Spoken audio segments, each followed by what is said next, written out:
and welcome to the Rep by Rep podcast with Coach Janos. My goal with this podcast is to help you guys be in exceptional health and shape with all the knowledge I have to share from what I learned through my decade-long fitness and coaching journey. Today's topic will be the 5 things I learned about muscle building that was actually a lie. Now, I reorganized the items a little bit just to make it more exciting. The best one is for the last, and don't cheat, don't go to the end. Please stay here for the whole thing.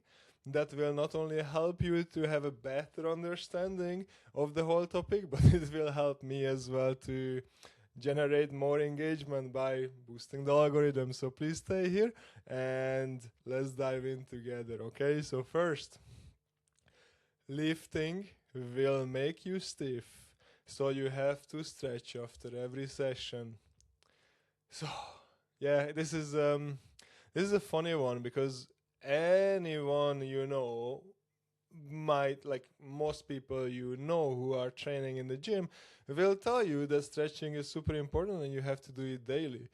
A lot of people do it before exercise too, or even worse, they do it along with their cardio sessions, which we talked about another in another podcast, when people doing cardio before every lifting session to warm up, and this is just like completely wrong. Now the same thing with the stretching. Okay, same thing with the stretching. It's the truth with stretching and about stretching is that you have to do it when you have to do it, when you need it, when you actually, when your body requires it. When your body requires it, when you cannot perform at your best, for that would be a good example. So before exercise, if you're too stiff to do the exercises properly, you want to do some mobilization so that you can do perfect form.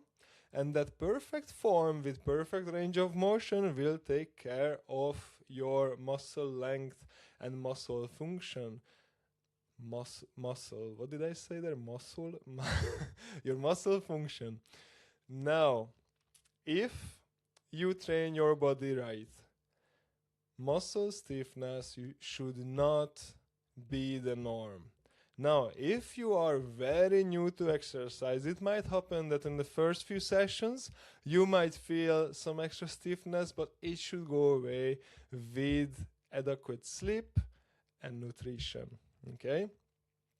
Also, if you have any of those not in place, you don't sleep well, or you are lacking important elements from your nutrition, yes, stiffness can happen. Another time when stiffness can actually happen is if you are, let's say, using recreational drugs or even smoking a lot, okay? These kind of things can make your joints and muscles stiff, and for that you might require extra stretching, okay? Now, not so much that it takes up most of your gym time, okay? It should take up some time until the problems resolve. Once the problem resolved, once you did enough stretching so that you have the right amount of mobility to do your exercises, you should be gold. From then on, you should only do it when you absolutely need it. But stretching should not be the thing you do all the time. You shouldn't schedule for yourself any stretching sessions, definitely not. Now let's move on. More protein will build more muscle. Now, let's jump back to the topic title, okay? So the title of the podcast, the 5 things I learned about muscle building that was a lie, okay? So just stay focused. And these are not things I learned that making sense or things I learned that true, okay? These are all lies.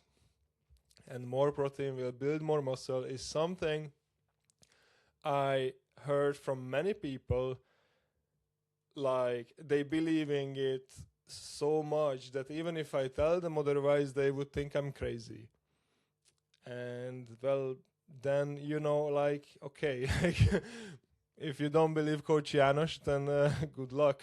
You can do your research. You can waste time doing your research, or you can listen to me. It's really up to you.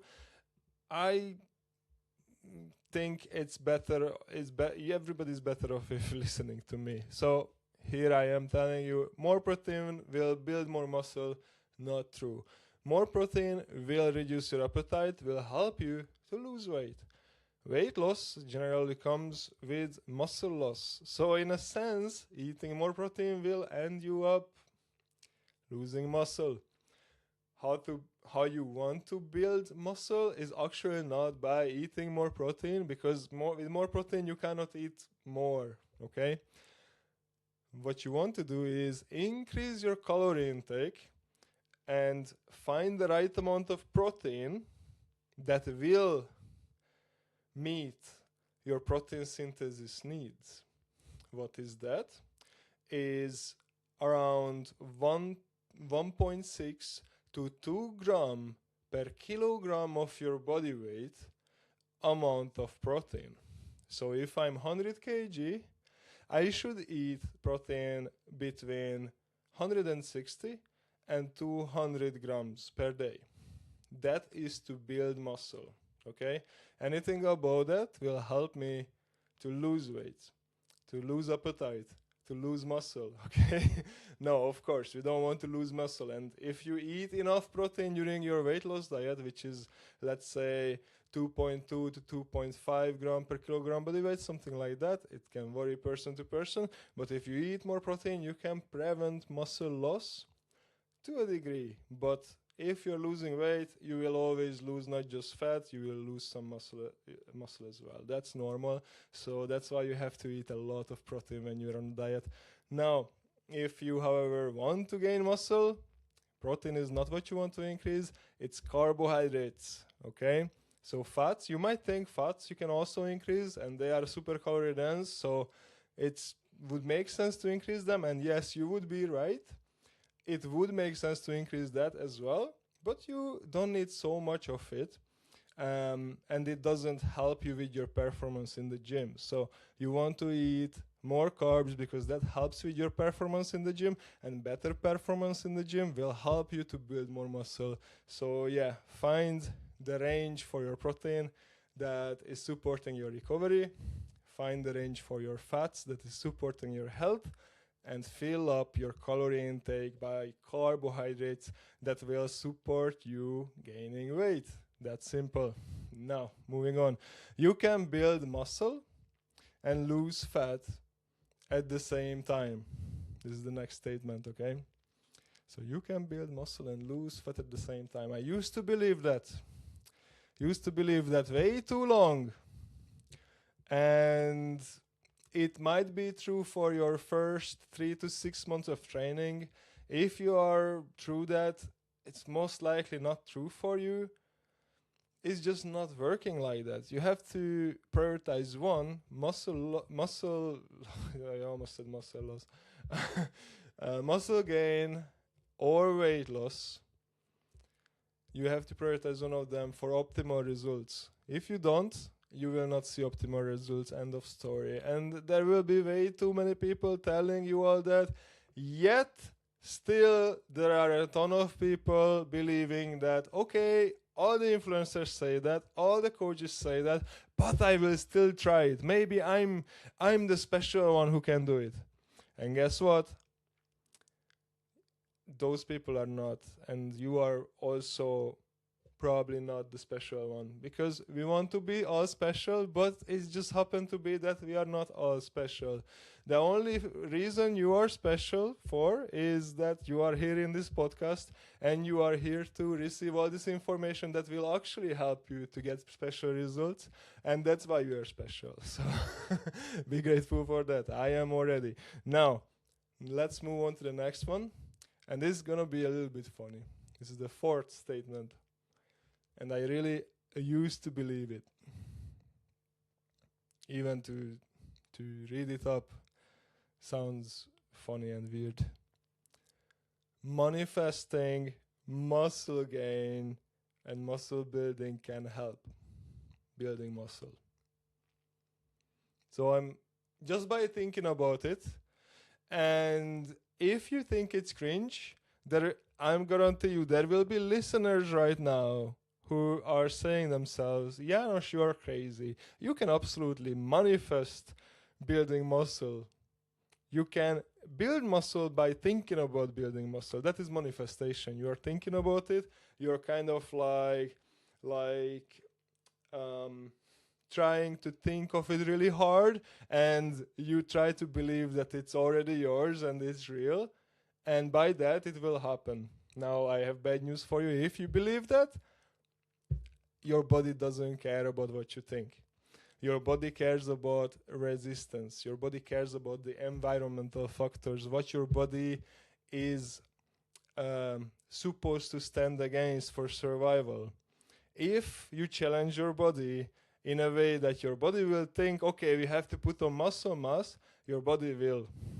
Otherwise, your body will never put on muscle. Now, yes, you have to believe in it, of course. That will help if you believe in the possibility that you can actually do it. If you don't believe you can do it, this will not happen. But not because you didn't manifest it, but because you will not put in the work. So those are two different things.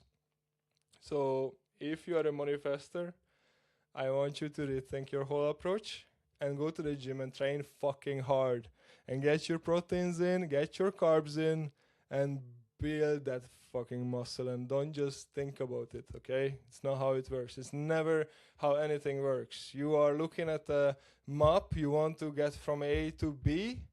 You are not getting to B by manifesting it. You're getting there by building a plan and following through that fucking plan and get to it and do the work and walk to B, and there you will be at point B miraculously. If you don't believe you can get there, you will not. If you believe and you do the reps, you do your planning and you execute, yes, you will get there 100%. That's how it works. And if you thought that was cringe, then I still hope you learned from that something and you will not fall into this trap that it's enough if you manifest things. Okay, let's move on to the last one. And this is the biggest one. This will change your life, I promise you that. Bulking should make up most of your training phases. And I fucking mean it. If you are trying to lose weight most of the time, or trying to maintain and then lose, maintain, lose, and then, I'm afraid to gain a little bit of fat, so I rather stay away from gaining at all, or even if I'm gaining, I will try to do it as slow as possible because, I don't want to get fat. So, if you never been bulking properly, and now you start it, I have bad news for you. You will gain fat. You will. The thing is, there's nothing wrong with it. Because more muscle, which you will gain, will help you to do a more leaner bulk the next time after you lost the fat, after another weight loss phase. With more muscle mass, if you start your new bulking phase, it will be much, much easier to keep the fat off. So it's all a process. And this is not happening by accident. If somebody is super lean and bulking, and even at the last weeks of their bulking phase, they have abs popping, that's no accident, guys. It could be genetics, of course. There are people who born with very athletic body naturally and it just doesn't change, doesn't matter what they do. There are people like that, but I'm not that kind of person, and most people I think are not in that category. So my message here would be that bulking is important. It makes you look good, okay? Many people think if they gain some fat, they will look crap. But in reality, some fat is, first of all, not the end of the world. Second of all, it makes you look better. It makes you look healthier. If you are super lean and zero fat on you, you are actually less healthy than you would be with some extra fat on you, for sure, for real. Um, and so wherever I see people who are doing more prolonged bulk periods, I keep seeing the same thing. They are just gaining muscle, fat as well, but you don't see that they becoming fat like in the obese sense, but they have, even girls and guys especially, like having bigger chest, bigger back, bigger arms, shoulders, and you would expect their belly to be hanging, but the reality is not that. The end result is not that of a bulk. Is that guys have bigger chest and their tummy is maybe not flat, but it looks flat because their chest is much more forward than their tummy. And even I see many people doing prolonged bulk periods and their tummy is not like having abs popping, but their tummy is flat, muscular, like filled up with muscle. And that's a very healthy and very appealing look. So I don't think there's anything wrong with that. And from there, I guarantee you, it's 100 times easier to cut down, to do a weight loss diet from there, with even less muscle loss, and do it much faster and with much less hunger, much less suffering than if you would do just dieting nonstop or doing a maintenance and then cut, a maintenance cut. You have to prioritize muscle building for a healthy body and for a healthy life. Period. And that was my last point. And I hope it lands and hits home. And I hope to see you guys in the next episode. Have an amazing rest of your weeks. See yous.